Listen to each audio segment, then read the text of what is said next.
गोरिया साजिया सिंगार मानत है सुंदर गोरिया साजिया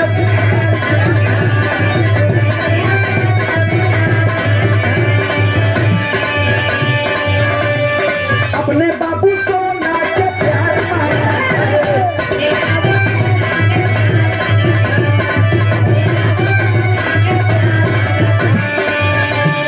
सुनी सुनी अखियां का तारा मानत है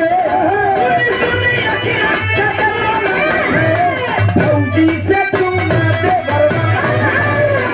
अच्छा भौजी देवर झगड़ा मारत है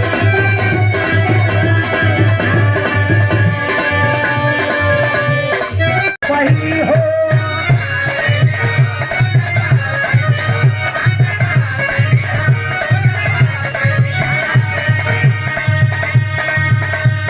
आई अपना राजाऊ के प्यार में समार गई हो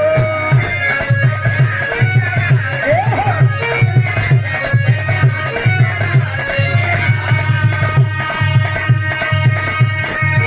हम तो पार गई हो सुंदर गार पैली हो अपना राजाऊ के प्यार में समार गई हो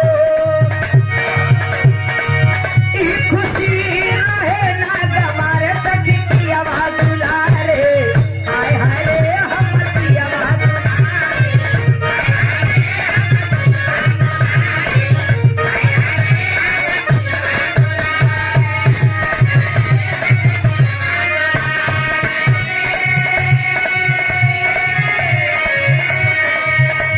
तने ना सकी तनी और सुनता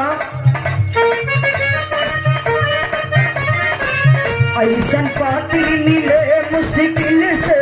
दिल ना जा सकी हो दिल से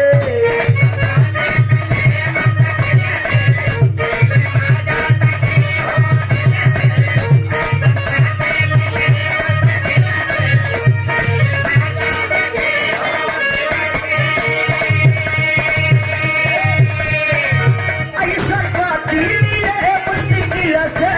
दिल ना जा सकी हो दिल से सज पे सही मन करे सेवारे सखी पिया दुलारे हाय हाय रे हमर पिया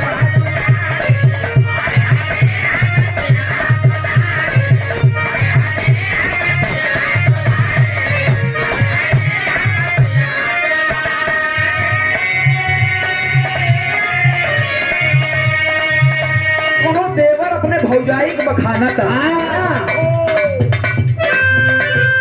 यही फैजाबाद के अवधि गायक जेकर नाम दिवाकर द्विवेदी बिरहा मित्र हम गाय दी है भैया बड़ी पॉपुलर हो गए वैसे कहे ना चाहिए हम गाय सब है गावे यार ऐसा कुछ नहीं बात लेकिन हमारे मास्टर बजावत है का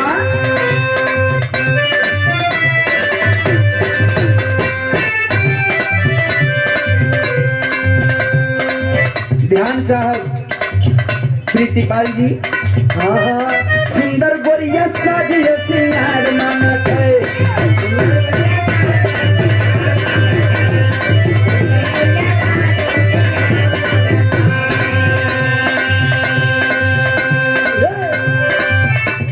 लगन नाय चटकी में एक पत्ती बढ़ाई जाए जब तहार नरम रहे तब रहे